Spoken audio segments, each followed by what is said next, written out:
Hi Imogen, how are you? Very well. Yeah, Thanks for having me. thanks for doing this today for Waxx Lyrical and for all our members. Thanks so much. Where are you today? At home in country New South Wales? Yes, I'm at home out near Orange. I just saw a giant wedge-tailed eagle fly over. Oh So wow, we use that as a good omen here. absolutely. Well, it must be. We've got a little chihuahua and he's not allowed out if the eagle's out. Yeah, he's dinner. He's Yeah. definitely prey, isn't he? Now you've moved back to, is it Kerrs Creek near Orange? Is that right? Yeah. Yeah, it's about Um, half out of town. Half an hour out of town, and how far to Sydney?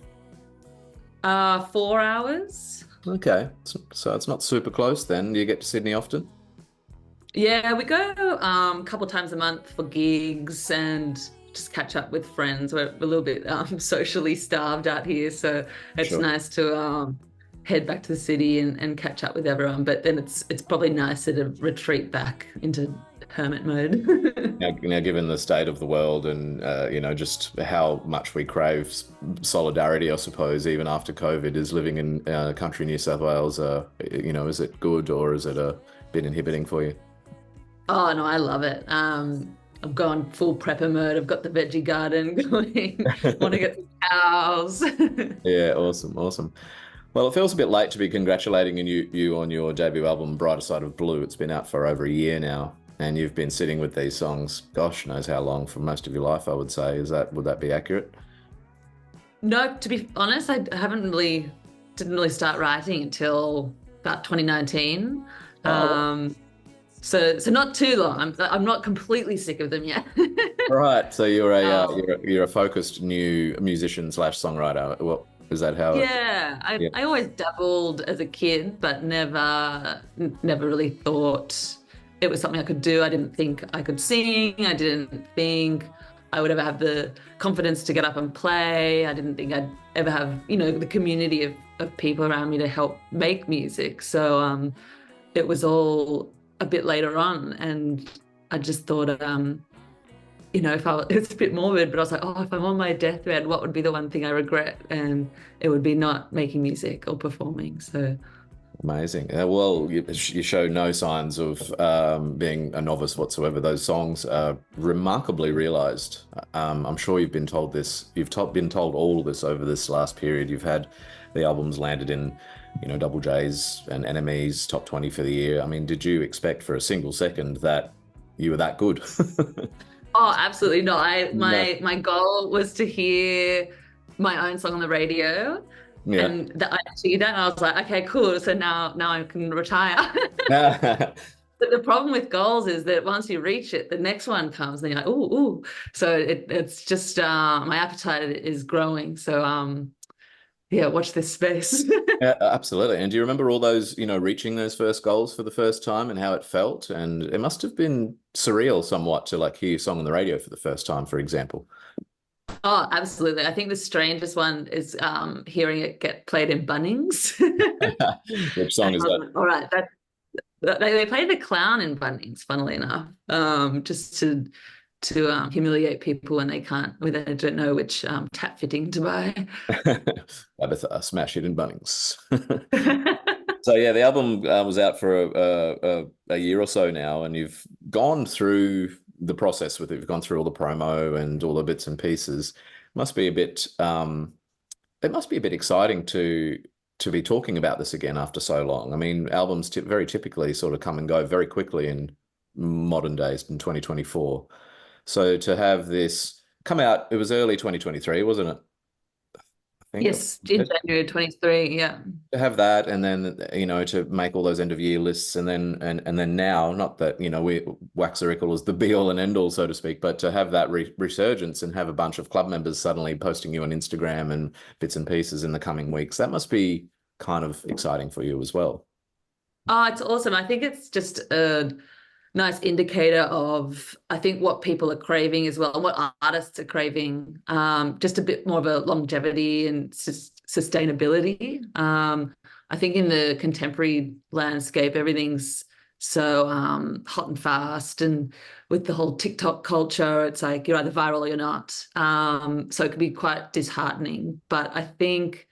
Um, I know it just feels really nice that it's gone kind of full circle over a year, and that's yeah, it feels good. It feels nice, and it's just at the end of the day, I think as musicians, we just want people to hear our music, and um, no, it doesn't really matter when that happens. So I'm just really grateful. And for everyone else playing at home, and something that the artist you wouldn't say is that it's just a very good record, and that's why it just continues finding life. It's an amazing record. Thank you. Congratulations once again. So I'm going to ask you to hark back a little bit now, because you've done all the promo for this record. So I understand that this is a bit of an ask, asking you to do this stuff. But can you hark back to writing the record? And how did you hear the record coming out? I mean, when you're writing a record, you're just putting songs together, very well-rounded songs, I would add to that. So did you have the sound, I should say, in mind when you were writing the record?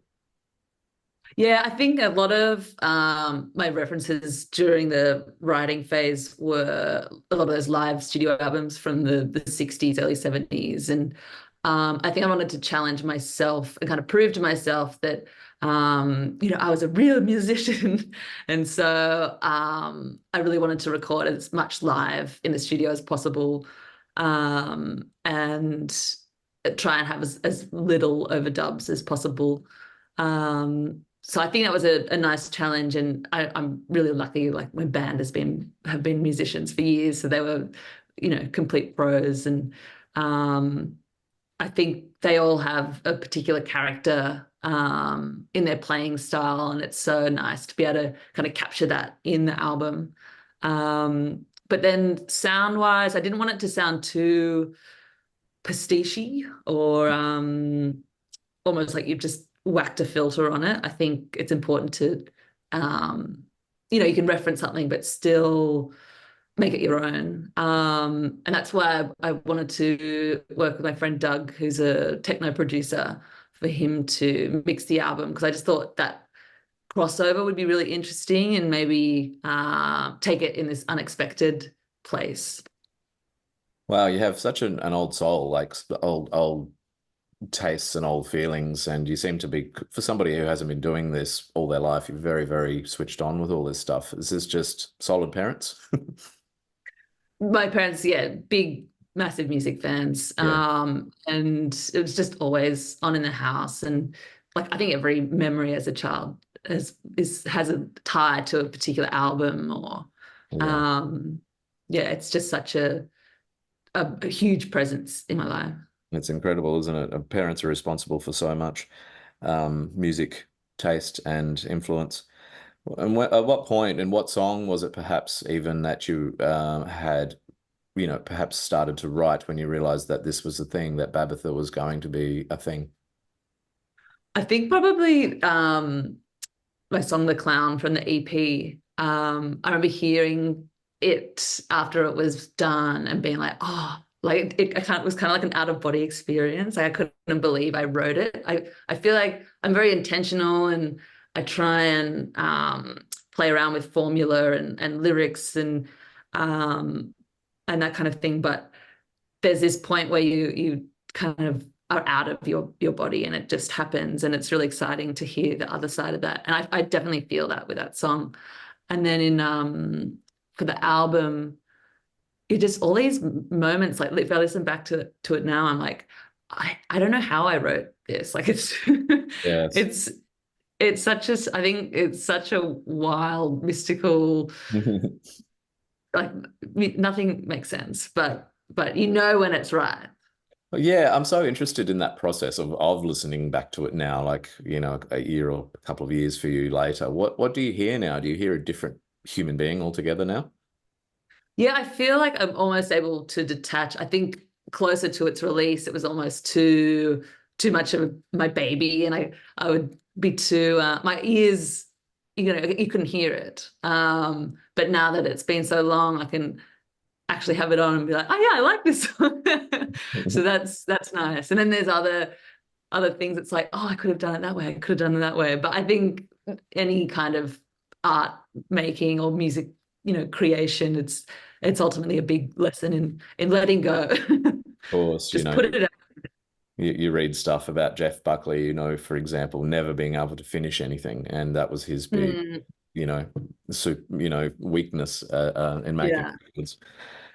Um, there's a lot of talk in my life at the moment about, that transformative power of music, and that, and in relation to that person that you probably once were back then. Do you feel like a different human now? Do you feel like that was a bit of therapy for you, putting that record out?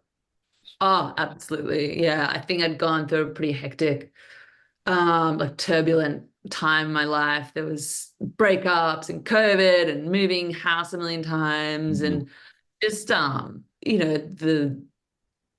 don't really know who you are or what you're doing. Mm. So it was a nice kind of anchor throughout that time. It's like just keep working on that, keep working on that was just the one constant. So um, that's what the really cool thing about albums are, I think, is that they really do bookmark a time period. So yeah, I'm really excited to see what the next iteration of that looks like, and seeing it. Like, I just feel like I'm in a different headspace now, and just different location, different inspirations. So yeah. Well, despite all the troubles that you went through to make that record, there is a beautiful sense of optimism there. Is that on purpose, or is that something that just sort of is innate in you, so therefore comes out in the music? I think I try and write from the perspective of like the tone is a stern yet really caring mother. So I guess and subconsciously, like listening through it, I'm like, I can hear this nurturing, yeah, optimistic Mm. presence that kind of cuts through, Mm. which is really interesting. And I think that just says something about this innate optimism and positivity that humans have potentially, hopefully. So I think, especially at the moment, it can be really hard to find and very confusing. So I Mm. hope that we remember that. It is hard to find and confusing. I do feel that, and I think probably the human race as one understands that at the moment. So now, just a few vinyl related questions, because we're a record club, and Brighter Side of Blue is going out to, a bunch of humans who may or may not have heard of you. I think that's an exciting prospect. There's a lot of people that just trust our judgment every week, or every month, I should say, and just accept these records and then end up loving them to discover something new.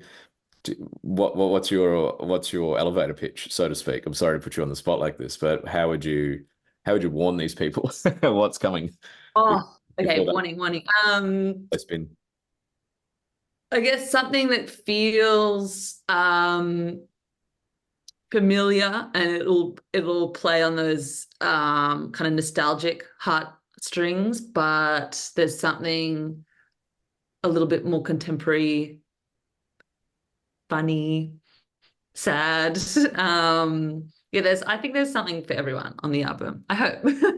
It is funny and sad simultaneously. I love that the third track on the record about hoping your car won't start. It seems your vengeful side doesn't seem too vengeful. So that's a lovely thing for you.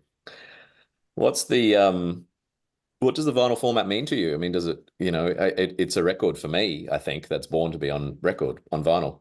But what does it mean to you? Is that something that is important to you as an Yeah, it artist? was always a dream to have a physical relic that you could bring in to the future with you. I don't know that I think there's something about that tactility and as a designer and art lover as well, I think Yeah. that's where that all spurred from as a kid, just like going through my parents' record collections. And I think as the digitized age took over everything, it was obviously way more convenient, but I think we really crave that realness and ideas on quality and Mm, um, just tangibility. absolutely. So to have a my face on a big a big vinyl cover.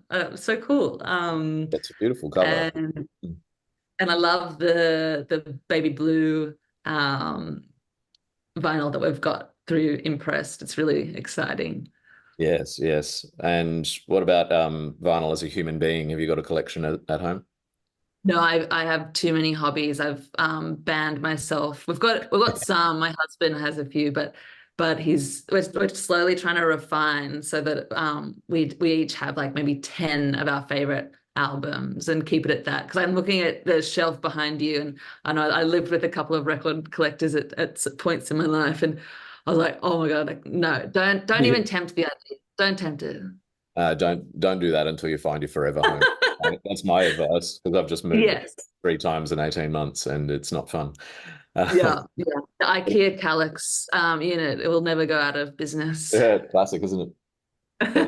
They don't hold up in the move, but they're classic. What were some of the memories? What were some of the records that you pulled out as a kid out of your parents' collection? You mentioned having good influence there. You must remember the big artworks of the Beatles or Fleetwood Mac or Oh something. yeah, I Yeah. think that Beatles one with all the faces on it is amazing. And then I was always really scared of this one.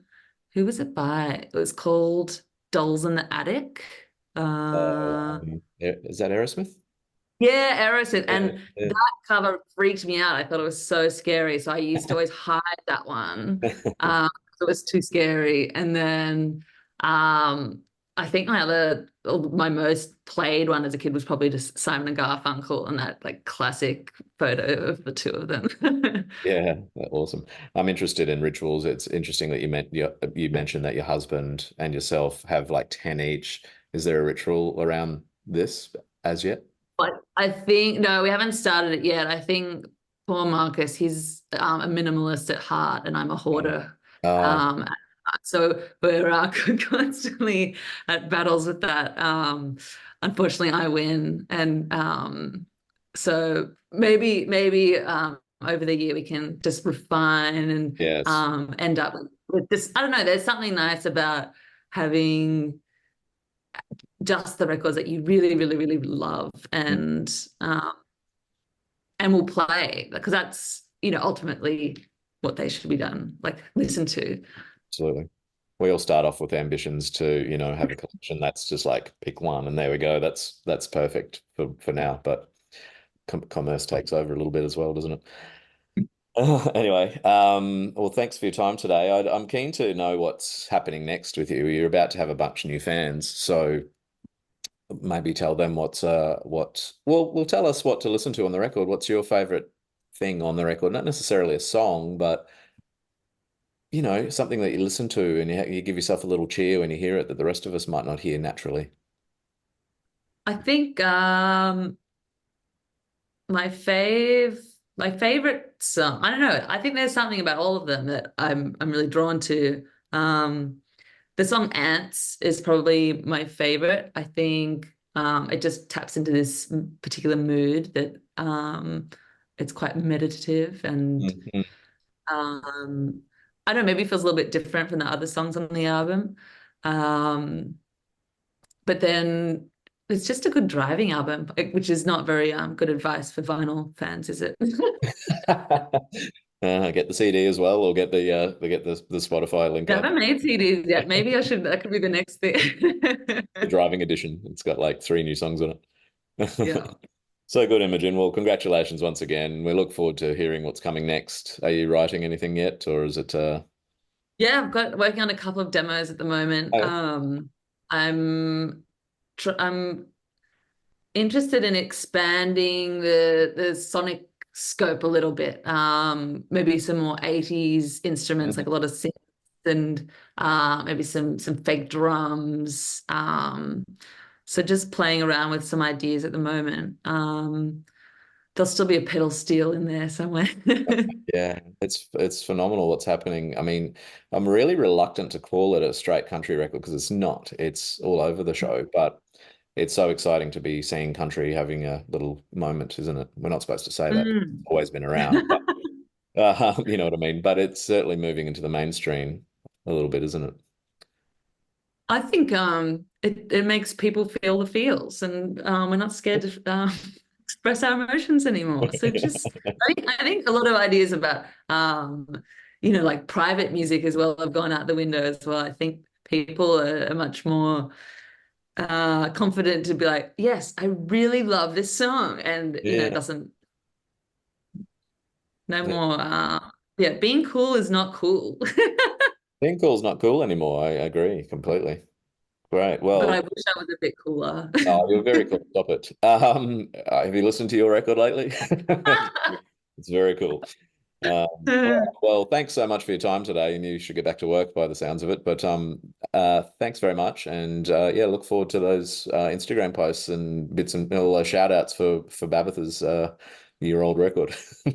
Awesome. Oh, thank you so much. Thank you so much. I'll talk to you soon. Bye. Pacing back and forth again.